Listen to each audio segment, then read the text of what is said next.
Welcome back दोस्तों, आपको स्वागत है एक और नए वीडियो में। आज हम बात करने वाले हैं इंडियन मार्केट्स के बारे में कि यहाँ से एक साल का व्यू क्या है हमारा। और आने वाले टाइम में हम आपको हर महीना एक वीडियो लाके देंगे डिफरेंट डिफरेंट मार्केट्स के बारे में। फर्स्ट हम लोग स्टार्ट करेंगे ऑस्ट्रेलिया के साथ में। आज ऑस्ट्रेलिया की बात नहीं करेंगे, आने वाले टाइम में कोई वीडियो दिखेगा इन डेप्थ एनालिसिस, क्या मार्केट है, कैसा ट्रेडिंग मार्केट है, कमोडिटी मार्केट है, वो क्या है, उसमें क्या तरह का एक्सपोजर मिलेगा आपको। पर वो आने वाली वीडियोस में आपको दिखेगा। आज हम इंडिया के बारे में बात करेंगे और क्या जियोपॉलिटिकल चैलेंजेस हैं, क्या सिचुएशन है, ट्रम्प भाई साहब क्या क्या क्रिएट कर रहे हैं हमारे लिए। और उसके साथ स्टार्ट करते हैं आज का वीडियो। पहले स्टार्ट करेंगे सेंटिमेंट। सेंटिमेंट है जी बहुत लो हो गया था। ऑलमोस्ट लिबरेशन डे के बाद में ऑलमोस्ट पहुंच गया था लोएस्ट पे। जितना तो बाइडेन के टाइम पे हुआ था जब कोविड पीक पे था अपना 2022 में। सो उसके बाद में थोड़ा सेंटिमेंट ऊपर गया, अभी भी थोड़ा स्टैग्नेट कर रहा है। पर ट्रम्प भाई साहब की दिक्कतें हैं। अगर आप देखिए येन डॉलर का जो ट्रेड है वो हमेशा अच्छा रहा है। जो डॉलर में शॉर्ट करते हैं आपका जापानीज मार्केट को, वो रिवर्स हो गया है। अब येन डॉलर ट्रेड माइनस में जा रहा है और जो उनका इंडेक्स है वो ऊपर जा रहा है, बेसिकली उनका स्टॉक मार्केट। सो अब क्या हो गया है, अब चाइना में हो गया है दुनिया भर का पैसा। क्योंकि वहां पे अब आप इन रियल एस्टेट में इन्वेस्ट कर नहीं सकते। और अब बाजार बचा और सोना बचा। सोना अभी $4,000 हो गया है। तो सोना भी एकदम रीजनेबल तो है नहीं, तो लोग अब क्या कर रहे हैं, बाजार में इन्वेस्ट कर रहे हैं। थोड़ा थोड़ा सरकार से भी पुश मिल रहा है कि करो करो बाजार में इन्वेस्ट करो। उसके बाद और कोई खबर, बड़ी खबर तो नहीं है। उसके यहाँ पे ये है, 30% का जो रेयर अर्थ वाला जो है मार्केट शेयर उनका कम हो गया ऑलमोस्ट। यूएस से 30% कम कर लिया उन्होंने। खुद से कम किया है, मतलब सैबोटाज करने की कोशिश है। और आपको तो पता ही है, अमेरिका को सैबोटाज करना इज समथिंग लॉन्ग टर्म में देखना होगा कितना है। But it clearly shows China is so sure कि उसको पता है कि रेयर अर्थ अभी 10 साल का उनके पास एडवांटेज है। जब तक सब लोग अपना कैपेसिटी बनाते हैं, हम लोग परेशान करेंगे 10 साल, जो चाहिए ले लेंगे सामने वाले से। अर्जेंटीना को बचा लिया अमेरिकन भाई साहब ने। पैसा नहीं था इस आदमी के पास में, इन्होंने बोला था अपने लोगों को पैसा नहीं है, पैसा दुनिया को नहीं देंगे, अर्जेंटीना को दे रहे हैं फुल पावर। उसके गुलू गुलू करके अभी क्या हो गया, बहुत सारा ट्रम्प के ऊपर बेटिंग हो रहा है कि Trump always chicken out. Basically वो कुछ बोलेगा करेगा नहीं, वो बेसिकली कहने का मतलब। नासा स्पेसएक्स से परेशान। उसके बाद अब आ जाते हैं सबसे इंपॉर्टेंट मुद्दे। अब आज का जो कॉन्टेक्स्ट सेटिंग मैं यहाँ से स्टार्ट कर रहा हूं। ट्रम्प ने बोला है अगर इंडिया बाई करेगा रशियन ऑयल तो वो टैरिफ लगाएगा, 100% का टैरिफ लगाने का बात कर रहा है वो। मेरा प्रिडिक्शन ये है साल के अंत तक हमारे पास एक ट्रेड डील होगा। और ये सब सब बातचीत जो है ये सब सब गुलू गुलू हो जाए, ठीक है, ये सब ठीक है, हो रहा है, बातचीत बढ़िया है। बट जो कि क्लियरली एक अच्छा चीज क्या है यहाँ पे मेरे को पर्सनली लगा, जो कि मोदी जी ने झुके नहीं वो, लाइक होता ना। That was the worry, I was really worried about कि भैया कि ऐसा ना हो जाए कि झुक जाए ये आदमी, फिर पूरा लंका ही लग जाता है। क्योंकि जब कुछ नहीं था हमारे पास, तो मैं स्ट्रेस देना चाहता हूँ इस चीज के ऊपर, जब हम हैंड टू माउथ थे तभी भी इंदिरा गांधी खड़ी रही। अगर मोदी झुक जाता that would have been really something bad. So this this is good कि उन्होंने नहीं झुका। अब क्या है, अब फोकस शिफ्ट हो रहा है थोड़ा थोड़ा, क्योंकि चाइना ने बोल दिया कि हम तुम्हारे वो करेंगे, क्या नाम है, रेयर अर्थ देंगे नहीं तुमको, तुमको बताना हो कहाँ लग रहा है क्या लग रहा है, बेसिकली सब ज्ञान हमको दे दो ताकि हम भी यहाँ वही सेम चीज बना लो। तो अब नेगोशिएशन का बात है, कोरिया में मिलने का बातचीत है भाई साहब के साथ में। पर 155 का आइडिया फ्लोट किया गया। चाइनीज एम्बेसडर ने ये बोला है कि देखो ये सब बकवास बातचीत है, ये सब सब होते रहेगा, ये सब किसी के लिए सेंसिबल नहीं है और हम लोग को रियलिस्टिक होकर काम करना है। ये मैं इसलिए बता रहा हूँ क्योंकि अब फोकस इंडिया से शिफ्ट होकर चाइना में चला गया। पिछला 2-3 महीना इंडिया पे फोकस बहुत जोर से था, सारा ट्रम्प की बातचीत इंडिया पे हो रही थी, अब चाइना पे शिफ्ट होना स्टार्ट किया। एक अब क्या है, ये तो हो गया जियो पॉलिटिकल। जियो पॉलिटिकल बताना क्यों जरूरी था, इसलिए जरूरी था क्योंकि आजकल का जो दुनिया है उसमें जियो पॉलिटिकल रिस्क बहुत हाई है। अब आ जाते हैं कि होता ना कि कहाँ हैं हम और रेगुलेटरी सेंस में क्या क्या हो रहा है। एक तो आरबीआई ने बहुत सारे रेगुलेशंस चेंज किए हैं बैंकिंग के। लोन देना है जो 10,000 करोड़ की, अगर आपको ऊपर लोन देना है तो वो 3% एक्स्ट्रा प्रोविजनिंग करना था, हटा दिया। उसके बाद आपको लाइक होता ना जो एनपीए होता है, एनपीए जब 90 दिन हो जाता था उसके बाद एनपीए गिनते भी थे। और उसके पहले इन्वेस्टर को दिखता भी नहीं था कि भैया एनपीए हो रहा है, क्या हो रहा है, क्या सिस्टम है। प्रोविजनिंग में कुछ दिखता नहीं था कि वो इंटरनल प्रोविजनिंग था।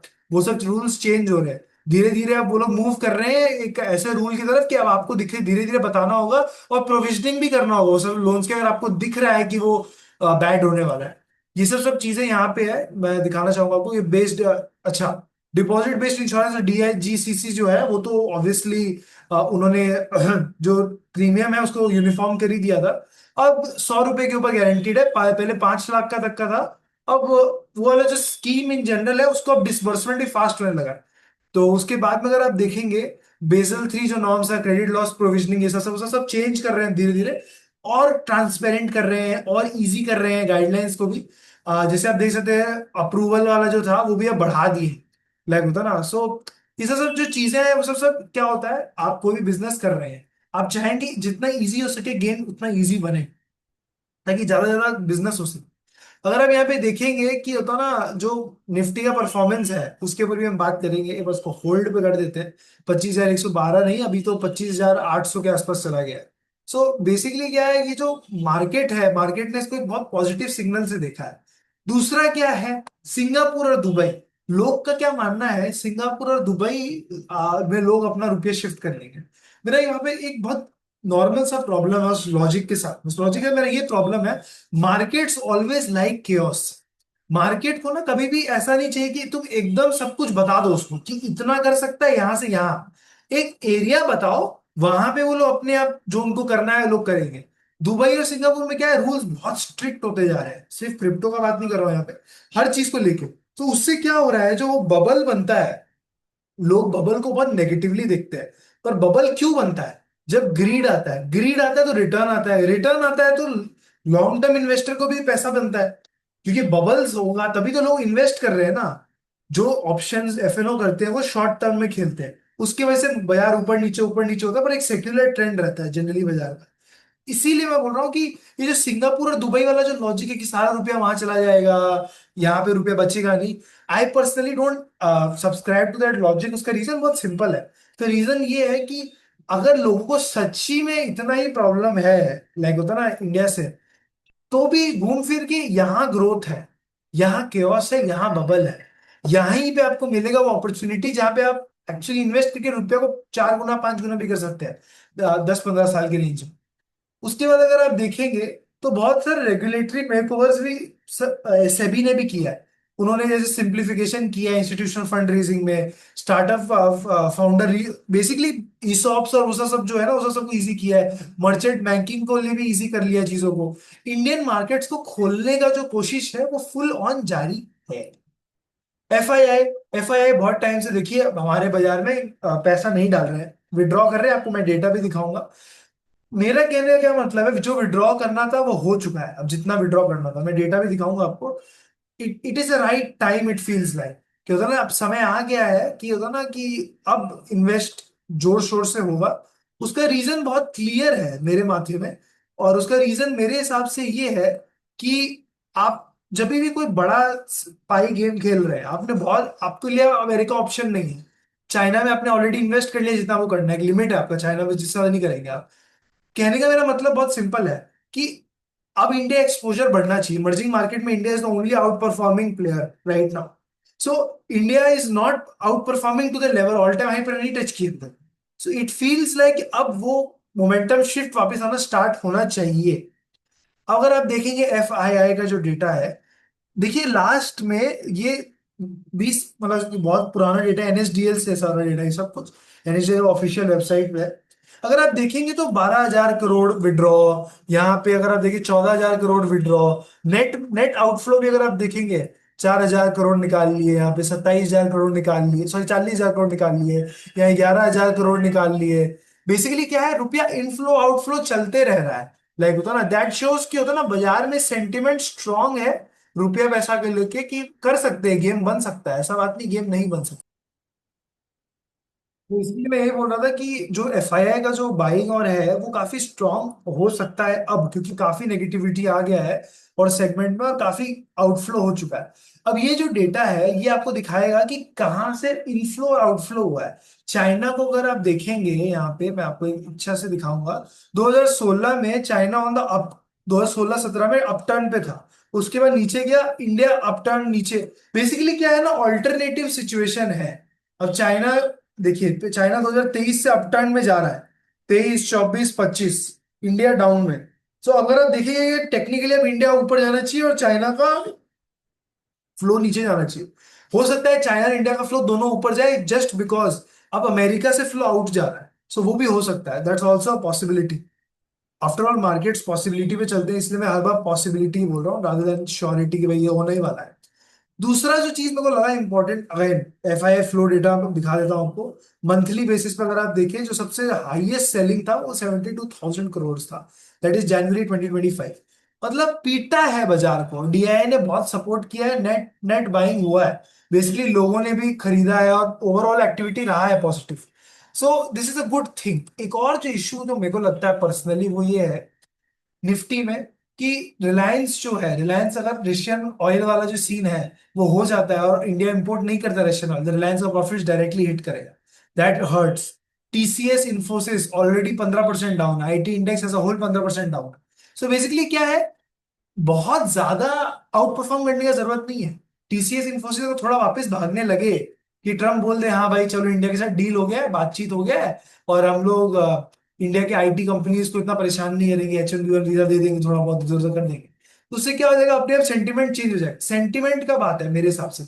तो सेंटीमेंट अगर बढ़िया रहेगा तो वापस बाजार रिबाउंड कर सकता है। और बाकी सब HDFC bank, Airtel, Bajaj finance, ये सब सब जीएसटी कलेक्शन के बाद में I think there will be upswing ये सब चीजों में, लोन ईएमआई ये सब सब चीजों में। और एयरटेल और टावर का बिजनेस भी है, कनेक्टिविटी बिजनेस भी है, तो एक अपवर्ड मूवमेंट आएगा। ये जो चार्ट है ना, ये अश्वत्थ दामोदरन भाई साहब का चार्ट है, अगेन हमने पहले भी दिखाया, इससे पहले भी बात की है। हम आज, अमेरिका यहाँ है, mature growth, mature stable, America is going here, नीचे, नीचे जा रहा है। India is still here somewhere, high growth, high से मेच्योर ग्रोथ के आसपास यहां पहुंच रहे हैं। मेरे कहने का क्या मतलब है, अभी there is movement here still, India is nowhere, अभी भी बहुत आगे जाना है, क्या करो ना। सो मेरे हिसाब से इतना चिंतित होने का विषय नहीं है। आई थिंक बाजार ने अच्छा मूवमेंट दिखाया है, आने वाले टाइम में आपको और अच्छा मूवमेंट दिखेगा। आई अब आ जाते हैं फटाफट से, पहले तो आपको हम दिखा देते हैं बाजार बंद कहाँ हुआ था। बाजार मुहूर्त ट्रेडिंग के दिन 1 घंटा ट्रेडिंग हुआ था, उस पर बंद हुआ है 25,833 पे, एक्चुअली 68 पे बंद हुआ है, ये लास्ट प्राइस टिकर पे दिखा रहा है, अपडेटेड एडजस्टेड प्राइस नहीं दिखा रहा है। सो इसीलिए अभी क्या है, ये जो बंद हुआ है उसके बाद में काफी पॉजिटिविटी है बाजार में। आप जैसे देख सकते हैं कि, एक मिनट में डे चार्ट खोल लेता हूँ, यस, हम लोग कहाँ थे, कुछ एक दो हफ्ते पहले तो 24,560 के आसपास थे, 600 के आसपास थे, हम लोग ऑलमोस्ट डबल हो गए, 1000 पॉइंट या 1200 पॉइंट का रैली तो यही हो गया है। तो मेरा कहने का मतलब क्या है, मोमेंटम है, प्ले है। और उसके ऊपर अगर आप निफ्टी, गिफ्ट निफ्टी को देखेंगे, ये गिफ्ट निफ्टी है बेसिकली, 1 मिनट दिखा देता हूँ, यस, ये गिफ्ट निफ्टी है। इसमें अगर आप देखेंगे तो 26,260 पॉइंट बेसिकली ये दिखा रहा है कि अभी गिफ्ट निफ्टी का फ्यूचर्स चल रहा है। सो अगर आप देखेंगे यहाँ पे जो है, हम 500 600 पॉइंट का रैली है यहाँ से, सिर्फ यहाँ से दिखा रहा है, मंडे ओपनिंग, मतलब मंडे बोलते सॉरी, कल थर्सडे ओपनिंग का। सो बेसिकली मेरा कहने का मतलब क्या है, यहाँ से अगर आप देखेंगे इनका डे चार्ट, अगर आप देखें निफ्टी का, जो मैं भी देख रहा था, बहुत इंटरेस्टिंग लगा मेरे को कि अभी ये जो है, ये जो लेवल है, क्या नाम है इस लेवल का, 26,120, एक बार अगर हम लोग उसको पार कर गए, सो उसके बाद में जो नेक्स्ट बैंड है वो 30,000 के आसपास का है। इट्स नॉट कि एक दिन में पहुंच जाएंगे हम लोग यहाँ पे, ये पूरा टाइम लगेगा ड्रॉप होने में। तो मेरा पॉइंट क्या है, एक बार इसको पार कर लिए तब फिर हम लोग काफी स्ट्रॉन्ग मोमेंटम से आगे बढ़ेंगे, और फिर 2026 दिसंबर तक there is a high probability at least 27,000 तक तो हम पहुंच ही जाए, इफ नॉट 30,000। बिकॉज अगर आप देखेंगे पिछला 2 साल का, मैं आपको रिटर्न दिखाता हूँ, 1 मिनट। आपको लग रहा होगा कि बनिया भाई साहब बहुत ज्यादा बोल रहे हैं, इतना थोड़ी होता है। अगर आप देखेंगे पिछला 2 साल में बाजार कहीं नहीं गया, 2024 से लेके 2024 का हाई था यहाँ पे 26,200, 300 समझ लीजिए, ऑलमोस्ट 26,300, वहां से नीचे गए फिर ऊपर गए। 15% हमको एफडी मिल जाएगा ब्याज 2 साल का, 7.5 7.5 2 साल का एटलीस्ट। आई थिंक यहां से कवर अगर करना है तो 30,000 is something which feels not so far away, इतना दूर नहीं लग रहा है मुझे जितना लोगों को लग रहा हो। But again this is my point of view. आने वाले वीडियोस में हम बात करेंगे कैसे ऑस्ट्रेलियन मार्केट में हम फर्स्ट करेंगे, और अगर आपको किसी और मार्केट के बारे में जानना है, कोई देश के मार्केट के बारे में कि भाई यहाँ भी इन्वेस्ट करना है मेरे को, कमेंट सेक्शन में डालिएगा। उसी के साथ आज के लिए समाप्त करते हुए थैंक यू फॉर वॉचिंग।